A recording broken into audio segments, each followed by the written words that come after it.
करनी होगी। नहीं किसी से भीख मांगता, नहीं किसी से भीख मांगता। बंद करो, बंद करो। नहीं चलेगी, नहीं चलेगी। जिंदाबाद, जिंदाबाद, जिंदाबाद, जिंदाबाद, मुर्दाबाद, मुर्दाबाद। नहीं चलेगी, नहीं चलेगी। बेईमानों का राज बदल दो, बेईमानों का राज बदल दो।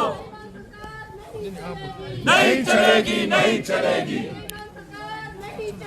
नहीं चलेगी, नहीं चलेगी। शर्म करो, शर्म करो।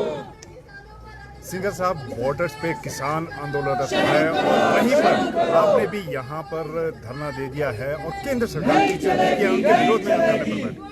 क्या कहें? देखिए, जिस दिन किसानों पर लाठियां बरसाएगी, गोलियां बरसाएगी और 3 किसानों की हत्या हुई, उस दिन संयुक्त किसान मोर्चा और उसके साथ जो समूचे ट्रेड यूनियन है देश के, उन्होंने फैसला लिया कि देश के अंदर आंदोलन तेज करना है। आज आप जानते हैं WTO की बैठक हो रही है। आज हमारी पूरी कृषि नष्ट हो गई है। आप जानते हैं कि हिमाचल प्रदेश में सेब पैदा होता है, लेकिन आज सेब घाटे का सौदा बन गया है और जो सारा सेब आयात किया जा रहा है वो बहुत सस्ते दाम पर आ रहा है। उसका बहुत बड़े पैमाने पर सब्सिडी दूसरे मुल्कों में मिलती है और इसलिए ये घाटे का सौदा हो गया है। तो ये लड़ाई आज पूरे देश में विश्व व्यापार संगठनों की शर्तों को समाप्त करना है। और समाप्त क्यों करनी है कि हमारे यहाँ मुल्क में जो थोड़ी बहुत सब्सिडी मिलती थी किसान को, वो सारी की सारी सब्सिडी धीरे धीरे समाप्त कर दी है। पूरी खेती घाटे का सौदा बन गई है, कृषि घाटे का सौदा बन गया है, बागवानी घाटे का सौदा बन गया है, पशुपालन घाटे का सौदा बन गया है। तो मुझे बताओ, जब ये हालात पैदा हो गए हैं तो इस लड़ाई को तेज करना है और 14 मार्च को दिल्ली की ओर कूच करने का कार्यक्रम बनाने का ये सारा बन रहा है। तो अभी हमें निर्णय लेना है कि हम दिल्ली की ओर कूच करेंगे या ये गवर्नर महोदय की तरफ जाएंगे। अगले दिनों में इसका निर्णय हम लेने वाले हैं। तो ये लड़ाई जारी रहने वाली है। क्या रूपरेखा ये लेगी, ये भारत सरकार को तय करना है। दमन उन्होंने किया, युद्ध उन्होंने तय किया है किसानों पर। अब इस युद्ध को समाप्त किसान मजदूर मेहनतकश इस देश में करेंगे।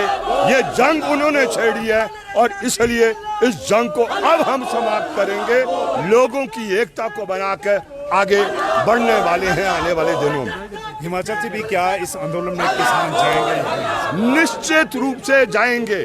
आप मेरे से लिख के लें, हम पिछले आंदोलनों में हमारी भागीदारी नहीं रह पाई, लेकिन इस आंदोलन में हमारी आवाज छोटी हो सकती है, हमारा प्रदेश छोटा हो सकता है, हमारा आंदोलन छोटा हो सकता है, लेकिन जो जज्बा है उसमें आप पाएंगे कोई कमी नहीं रहने वाली।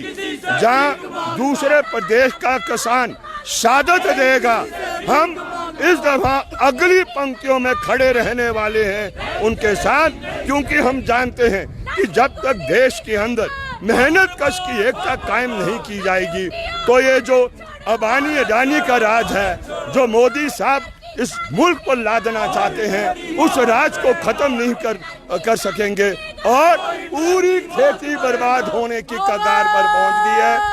यही समय है जब आपको इस लड़ाई को तेज करना है। जो दूर से देख रहा है उसको भी हम कह रहे हैं कि शामिल हो, क्योंकि अगर वो शामिल नहीं होगा ये लड़ाई सफल नहीं हो सकती है। व्यापक एकता को बनाते हुए हम आगे की ओर अब बढ़ने का हमने वचन ले लिया है। जैसे वचन राष्ट्रीय मुक्ति आंदोलन में लोगों ने लिया जिन्होंने शहादतें दी, उसी तरीके का वचन और कसम खा रहे हैं हम कि अब हम आगे की ओर बढ़ने वाले हैं और पीछे हमारे कदम अब हटेंगे नहीं। सिंघल साहब, अंत में एक बार पूछना चाहूंगा, जिस तरह पहले भी केंद्र सरकार ने यहाँ पर आश्वासन दिया और उसके बाद आंदोलन कहीं ना कहीं रुक गया था, अब क्या इस आंदोलन की रूपरेखा होगी, कहाँ तक किए जाए? देखिए, वो कहना बहुत कठिन है, लेकिन एक बात हम जानते हैं, व्यापक एकता किसान मेहनत कश की कायम करके ही हम आगे बढ़ सकते हैं और इसलिए बहुत सूझबूझ के साथ, और हमने कह दिया है ये with in the parameters of the constitution रहेगा, जो हमारा संविधान है, जो अनुमति वो देता है उसके आधार पर। लेकिन तुम आक्रमण करोगे तो उसका जवाब हम देने वाले हैं, वो जनता की एकता को कायम करके। इसलिए हम कह रहे हैं हमारा आंदोलन शांति पूर्वक चलेगा, लेकिन अगर भारत सरकार जिस तरीके का व्यवहार पिछले दिनों में किया है वो हरगिज़ बर्दाश्त नहीं होने वाला है, वो हरगिज़ बर्दाश्त नहीं होने वाला है। अगर वो यहाँ पर वो गोलियों के जरिए हमारे आंदोलन को वो ख़त्म करना चाहते हैं तो वो भूल जाए, सिर्फ वो 3 किसान नहीं है या जो पिछले आंदोलन में जो 735 से अधिक किसान जिन्होंने शहादत दी है, हम भी अब शहादत के लिए तैयार हैं और आगे बढ़ेंगे, पीछे हटने वाले नहीं।